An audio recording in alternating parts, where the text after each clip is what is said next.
Bullet and the Black Cat, a murder mystery dinner party in which your guests become characters suspected of committing the crime in question.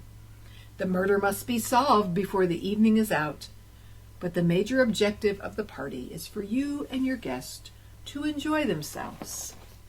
My mother found this game, Murder Mystery Party, and they have different themes to them. It was a boxed game that she found and asked us before the holidays if when we got together with my brother, his kids, my sister, my kids, them, my parents, we get together. A lot of people. If we would be interested in playing this game. So we checked it out, we looked online, and there was a link where you listen to, when the game was originally made, it was CDs, and someone digitized it. And so people get assigned characters, and so you figure out who is going to be which character, and you send an invitation to them, inviting them to the home for this dinner party. And then it begins that the black cat has been murdered, and the black cat is a person. And this one is set in 1940 Casablanca.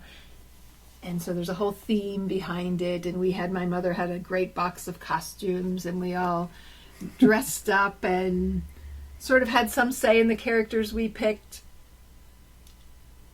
And so we played this game just the other day. Kirk was having an affair with Edith. There was a whole lot of underlying things that we didn't know. We had a booklet that it gave us script and also information to do impromptu, to do improvised dialogue. And so we were finding out things about our own characters as we went along. My nephew was Monsieur Oilicart. And we thought he was a Frenchman, and it turned out he was an Englishman. Really an Englishman. And he did a wonderful, his accents were on spot. Both. He switched, without us really knowing it, he switched from, when he found out he was English, he switched to an English, and it was really good. So it was so much fun. The characters in this, and we allowed poetic license. Our son was He was Countess Bogov, a Russian aristocrat in exile, and so he played it as he was from Georgia. I think we played it that he got confused between the country of Georgia and the state of Georgia, and went to the state of Georgia by accident when he was a child. So he maintained his sort of country simpleton accent throughout it. And we had wigs and hats, and a lot of fun. It was. And so we all sat around at the dinner table. It's designed to do it over dinner. We did it over lunch, and I suggested to my mom, let's have easy things so you don't have to be in the kitchen cooking and cleaning. Yeah. So she made chicken salad and egg salad and potato salad. And it was a good meal. you brought Don made a whole veggie tray up, and we had hummus, and I never got ranch dressing to dip my vegetables in, now that I think about it. And so we were eating and engaged in these characters, and it took us about 3 hours too.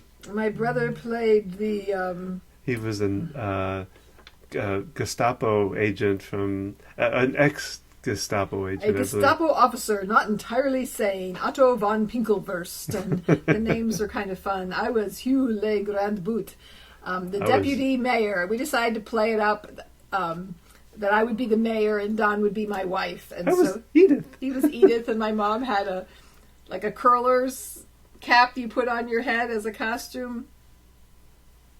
And so you did that, and then it turned out you were having an affair with Kirk, who was played by my brother's new girlfriend, who joined in for the first time with the family, but she was previously a paid-for actor and in theater, and she had fun with it. And as did all of us. It was a lot of laughter happened during it. And then you listen to a recorded, in between, you start out with a recorded... yes, the host of the party was I don't remember his name actually. But so you listen to him. Van Clue or something and like that. then we read little bits and we do dialogue and have interaction. So we were figuring out how to play the game as we went. I got my nephew to help me because I was like, I can't follow all this. And it was a challenge. You know, when you had the scripted part, it literally was a script. And it said, this person says this person says that. But then you're supposed to ask questions. But then there were parts where it gave you the information and you read it and like you're supposed to, if you get accused, you're supposed to say, you know, certain things, respond this way, but it didn't give you an exact. And I know I was a little bit challenged by that because I'm trying to pay attention to what other people are saying and what's going on and trying to figure out when I had to wait till I got accused and when I'm going to say it. I know my mom felt a little, her character turned out to be a man in drag, which nobody knew, even she didn't know. Yeah. But just trying to figure it out and just laughing with each other and the fun we had with what we added to the characters and the creativity of it. And so this is something we had never done before. My family's big into card games and board games. And which we did that too. All different types of games. And so this was something new, you know, and the kids are now, our youngest is 13. She turns 14 in 2 weeks. And we have a 20-year-old. My son has... his kids are 19 and 21, and our oldest is 25, and my parents were there. My dad was not able to participate fully as someone with Parkinson's dementia. I gave him a character to feel included. He sat in for a little bit, and then he left for a little bit. He gets overwhelmed, yeah. Yeah. But yeah, your mom always tries to come up with something to do different each year. You know, we've gone to shelters and done things like that.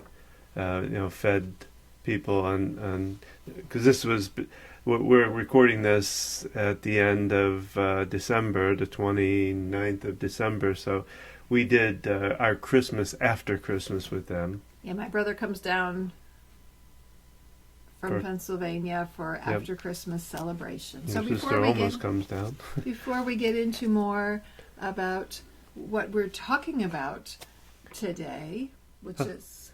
Hello, this is Don. And Gina. With Focused Healthy Family. And this is podcast number 41.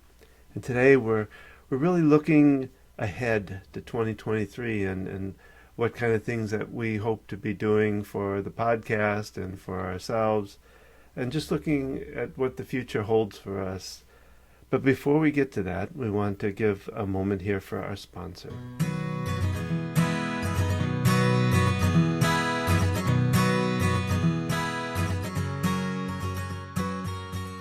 Hi guys, it's Gina. I have struggled with depression for most of my adult life. I've been treated for clinical depression for the past 7 years, and yet I've still struggled with low energy, low ambition, and just struggling to move forward. I'll wake up after 8 or 9 hours of sleep and still feel tired. I know the things that I need to do to improve my health, yet I haven't had the energy to do those things. Well, then I learned about Magic Mind and their 30-day challenge that they offer. So after some investigation, I decided to take the challenge. And after taking it for a week or two, I found that I was waking up feeling more rested. I wasn't craving the morning caffeine that I would typically drink in the morning to get me going. I was beginning to make choices like going outside to walk, which was helping me feel better and continued to help motivate me to do more of the things that I wanted to do. I don't take anything without first reading the ingredients and learning more about the product. Magic Mind is a 2-ounce drink and contains matcha, which is green tea extract. And we know that green tea contains L-theanine, which helps to reduce anxiety and stress. It's also been shown to increase focus and can boost immunity. The other ingredients in Magic Mind are adaptogens, nootropics, and honey. Forbes calls Magic Mind Silicon Valley's new morning elixir. If you'd like to try it, please go to www.magicmind.co/focusedhealthy. Our listeners can get 20% off your first order. Just use the code FOCUSEDHEALTHY20. You can also get 40% off your first subscription purchase. I want to invite you to take the challenge. Try Magic Mind, do more, and stress less.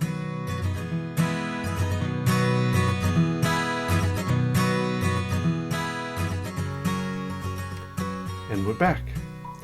And It is the end of December as we record this. It's Of 2022. December 29th, and we'll be airing this next week, in the first week of January of 2023. So we'd like to reflect on the holidays and look ahead to what is coming. Well, it's just, I think when I hear 2023 is like, that sounds so futuristic to me because, I just never, I was growing up I grew up basically in the 60s, and 2023 was just like going to be in outer space or something. It was a hard thing to think about. We didn't, And I grew up in the 70s, and I was in 3rd or 4th grade, I don't know, around 1978. And our teacher asked us to draw a picture of what we thought we'd look like in the year 2000. And almost every single kid in my class drew a gravestone. Wow, yeah. I calculated, being the mathematically minded child, that I would be 30 years old. I did the calculations, and I just have a strong memory of that. Well, yeah, it's amazing because, I can remember way back when I lived in Mississippi. I lived in an apartment on the second floor, and the family lived underneath me, in the apartment underneath me, and I used to go down there. There was the only people I knew there at the time, and they had little kids, and they found out, I think at that time I was 23 or something, somewhere around there, and they found out that I was 23. You're old. And I remember asking one of them, what do you think you'll be like when you're 20? Oh, I'll probably be dead. They just can't, you can't. Yeah, the concept of time is very different. Even most kids, in the 70s, the year 2000, if they didn't draw a grave, they thought they'd be really old, or it's just to comprehend that, unless you were a child of numbers, as I was and still am, and just did the simple calculation to subtract the year. So 2023, it does sound extra weird. Yeah. I don't know why. Yeah, that's, I guess, being a 23, it's kind of an odd, well, it is a kind of odd number, so, but, what do we have going for this? What's our dream or our future? Well, we started this podcast at the beginning of this year, 2022, and we have grown it to weekly podcasts. Actually, twice a week. We do our Tuesday tips, and we do our longer podcast on Thursday, and we have some exciting things. We're going to continue doing the parent communication classes based on the book. Yeah, How to talk so kids will listen, and listen so kids will talk. And we're going to be adding a whole new program. Yes. Should we have drum roll? If you can do a drum roll, I'll let you do that. I'll put one in. The sandwich generation. Oh. And what is the sandwich generation, Gina? Well, Don, you might be part of the sandwich. Sandwich? I don't know. A couple days of hanging out with family, a little bit of being overtired, and sandwich generation. Trying to speak clearly. I did not bring my reading glasses. I can. If part of your monthly salary goes to helping aging parents, as well as caring for young children, you might be part of the sandwich generation. Are you juggling your job, your children who either live at home, or even if they're grown, they're still dependent on some way on you financially and or emotionally, as well as having aging parents where you need to begin to looking at, are they safe to be living on their own? Are you needing to drive them to doctor's appointments or attend appointments with them? You might be part of the sandwich generation. The sandwich generation refers to people who are caring for both aging parents while supporting their own children. And currently, there's a growing number of people that are middle-aged, very much my age, not to exclude you, Don, but people in their late 40s and 50s who find themselves in this position. It's a combination of having kids at a later age, as well as people living longer. Yeah. that you're finding yourself with even still dependent children under the age of 18 and an aging parent. You know, I know my parents. Well, I was to say, we're in that situation right now. You know, we're living it. And thinking back to my parents, your parents, my mother had her first kid at 22, my grandmother at 19. How old? Let's see, you were what, 30? No, you were. And so when my mother was 28? raising us. When you had your first? Yeah, when my mother was raising us, her parents were not that old. They were young, and so this is something that's sort of become more of a thing, as well as the fact that people are living longer. So in the past, maybe your parents died when they were 70 or even younger at times. So now you've got people living longer, but often that can manifest in more medical challenges of caring for aging parents. Well, it was interesting, you know, when a lot of the research I've done about that, the sandwich generation in a lot of third world countries is like common. It's just, well, they don't think of it as that because they raise their families. Yeah, it's all, they're together.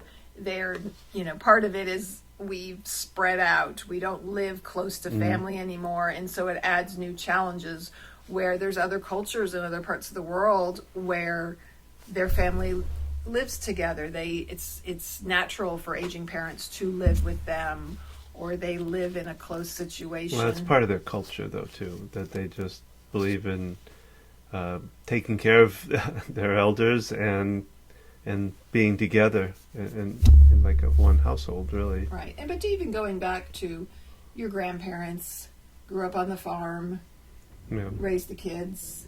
Your grandmother, she went around to different homes to live in when she was not able to live by herself, and everybody lived within a reasonable distance to do that. Yeah. Now people move away from extended family to other states, sometimes other countries. So there are new challenges. Yeah, the idea of distant caregiving is one of the topics I know I wanted us to explore into, because somebody actually brought it up to me. You know, they're living here and their parents are in another state. I think it was actually California, which makes it even tougher. And how do you do that? And so I want to look at different ideas. So I know I worked with this one client of mine that was caring for a parent, and I was talking about getting her siblings involved. He said, well, my brother lives in California. He can't be here to do anything. I said, well, can he make a phone call and talk with it? You know, just to give you an hour of time to not have to be, you know, with her or doing something. Finding other ways to get people involved. Just backing up a minute now versus your baby boomer brothers and sisters. You're kind of on the tail end of baby boomers yourself, but you were one of 6. Your parents were large families, so you had a lot more people. I was talking about how you've told me that your grandmother went around to different houses to be cared for. Families are much smaller now. It could be an only child or one or 2 siblings. Well, we have 3, so So it makes things different. Just realizing recently, one of my cousins who had passed, that came from a family of 8 kids. So it has changed. The dynamics of that have changed pretty dramatically. So now we have a lot of people in their 40s, 50s, 60s, and even, I work with patients in the nursing home setting, and the majority of the people are 80s and 90s, and these are people who don't live in a nursing home but come for short-term rehab. They've gotten sick and been in the hospital, they've broken a hip, they've had COVID, recovering from that, they've had a stroke, all different kinds of things, and they're not strong enough from the hospital. Even if they go to short-term hospital rehab, they need extended rehab. So they come to us. Usually the goal is getting back home or wherever they live. Maybe they live in an independent living or with family even. And a lot of these people are in their 80s and 90s. So when you get people in their 90s, their children can be in their 60s and 70s. Yeah. So they are themselves aging. And then they probably could be still helping their 20 to 30-year-old kids, so it goes down the line. Yeah, there can be multiple generations. They could be raising grandchildren. Sometimes I get people in their 70s that fall and break a leg, and they're the one who cares for their daughter or son's children because they had kids later, their child had kids later, so here they are at 60 or 70, and they've got young grandchildren who need care. And so there's just many different aspects of these challenges that we define as the sandwich generation that was really first defined years ago. Well, and that's one of the topics we're going to be covering in the next podcast, is really going in depth into the sandwich generation. We're talking about things that the goals for this year. Things we're looking forward. And we're creating a new program. So we work one-on-one with families, and our focus is the family, not just the parents, not just the child, but the entire family. Mm-hmm. Often it's people come to us, they have a child with anxiety issues, some kind of special needs, but yet we can work with all families who want to improve their communication, their relationship with their children. They're struggling with the child's behavior or any kind of challenge. And so we, in addition to doing the class that's on the communication skills, we'll work one-on-one and looking at the whole picture. So we decided to expand this and work with that sandwich generation, like we just talked about. And it could be working with the people around my age in their 50s. It could also be working with the aging person. Sometimes like in my parents' situation, my mom's 79. She's caring for my dad at 80 who has Parkinson's. And so she has her own challenges. Especially with the emotional part of it, And we feel, there are resources out there as far as finding help, figuring out where they can live. And part of our program will be connecting you with those resources. We're trying to fill in the gaps of the aspects that are not being addressed as much. And what is that aspect, Don? Communication. Exactly. And the emotional part. Right. And how we communicate with our aging parents matters just as much as how we communicate with our children. And what we found is that the how to talk so kids will listen workshops we do, actually the concepts of those fit really all generations. Well, it isn't general, just it's general communication skills. There are things geared specifically towards children. And the one thing that is very different when you are now in the position to care for your aging parent is there's a lot of baggage there. Like if you're changing how you're treating your kids, there's less stuff. The older your kids are, it can be a little slower process of changing how you communicate. But when you're dealing with an aging parent, there have been years of how they parented you, which influences how you treat them. Yep. And there can be so much more baggage going on. So it's a tougher road to... And yet there are many opportunities to improve things. And when you've got an aging parent, when any kind of dementia is involved, and we can expand on that because I have years of experience with that. And these are the kinds of things that we want to bring to a program and to help families. So we're going to be doing some focused podcasts on this, bringing on speakers, as well as letting you know these upcoming classes and our program, working one-on-one with people. And we'd like to hear from you. We really want to know, we want to put this program together in a way that is what people are looking for. Sometimes it's hard for me as a professional who's worked in adult and geriatric rehab for nearly 30 years to know what questions and issues that people have when dealing with their aging parents.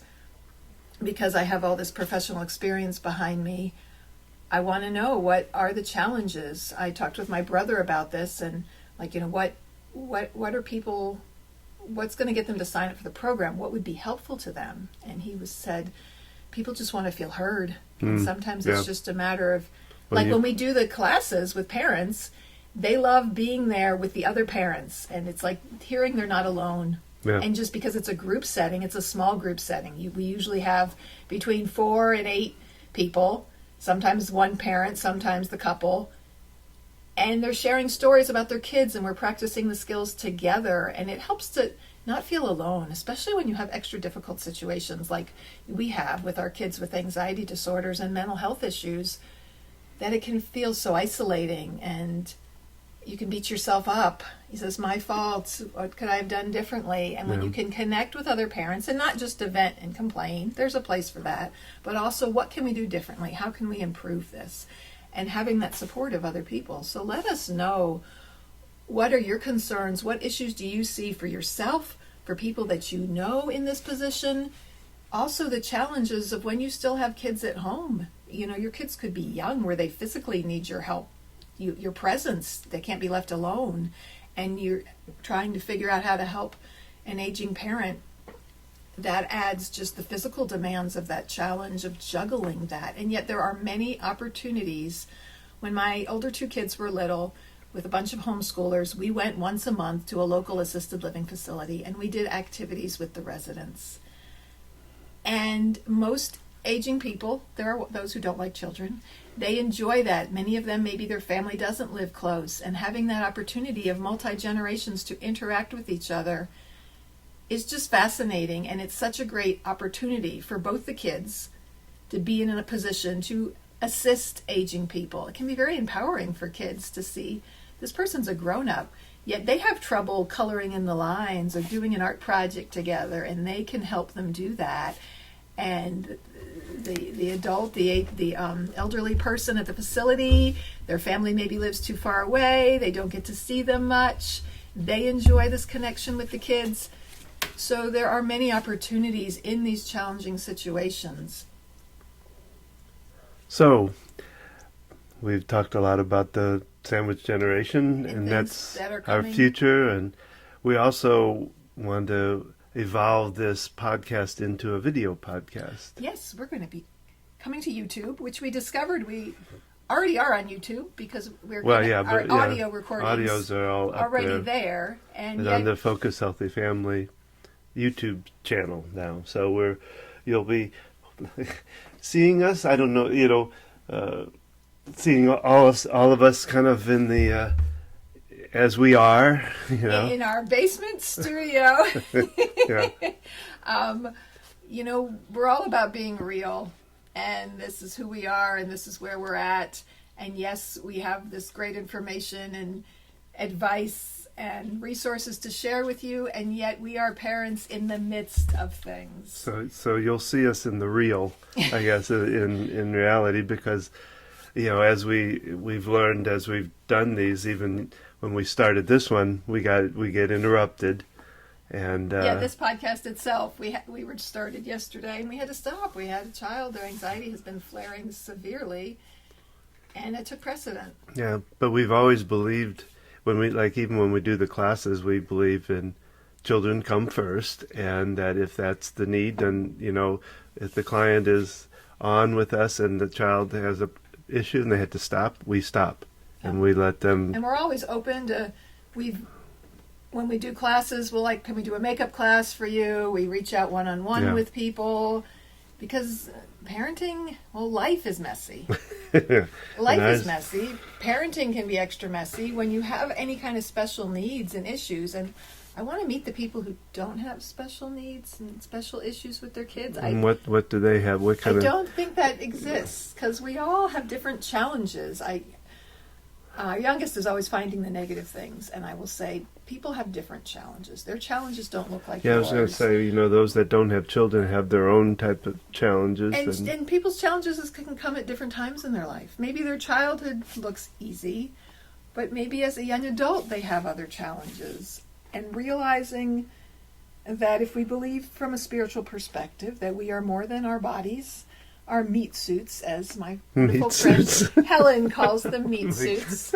We are spiritual beings having a human experience on this planet, and we are occupying this meat suit. And it is not... Mine would be bologna then, I guess. Okay, you're bologna. I'm like prosciutto. With a bit of cheese. There we go off at a tangent there, didn't we?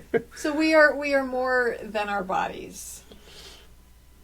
And we want to bring that spiritual component to these programs and to our podcasts and to the work we do. And if you can step away, which I often tell myself to do, and look at my kids' challenges when I'm in the middle of, why on earth does my kid have to deal with this and this and this? And I'm like, okay, as a spiritual being, they came into this world taking on all this. Holy cow, the power behind that, and the power of Yeah. what they can accomplish when they can overcome it. And yet the messy part is the getting through it. When you're dealing with mental illness, the reality of suicide Yeah. is front and center. And getting the support and the help that they need so that does not be where things land. We both have this in our family. We have seen suicide and suicide attempts. Yeah. And Well, and they talk about, when we go to like PFLAG, they talk about the fact of the love of the parents and support, no matter what, is what can prevent the suicide, or at least it less. Having people checking on you, there's people who've been saved by a family member checking on them, that if people hadn't, they would have succeeded in their attempt. We're getting sidetracked a little bit here, but we're getting into some deep, difficult things, and yet mental health is so important, and it is so underappreciated and under-respected. We often say, there's even a whole different classification of mental illness versus physical illness. There's the DS, Diagnostic and Statistical Manual of Mental Illness, is a different diagnoses classifications than physical illnesses. And why? Our brain is part of our body. Yeah. We don't understand a lot about our brain, but it's part of our body, and it can malfunction just like heart disease, diabetes, cancer, other things manifest in our body. And yet there is so much stigma if someone is struggling with bipolar disorder, depression, obsessive compulsive disorder, and then you've got things like schizophrenia, and there are so many different things. And cat scratch fever. Our cat is scratching at our desk post here as we talk, and just distracting. Are you trying to lighten the mood here? I'm talking. Well, yeah, we're.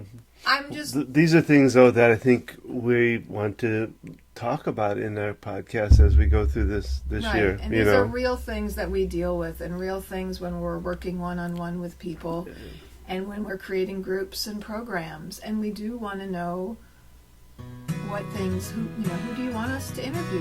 What would you like to hear? What discussions would you like to have? So, you can reach out to us in many different ways.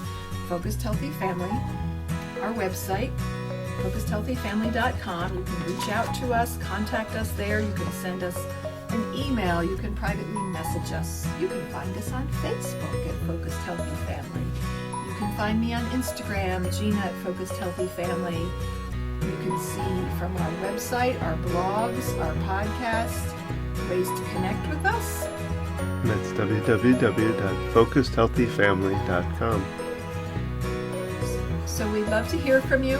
We look forward to the new year as we begin 2023. And remember, how you talk to your children shapes their future.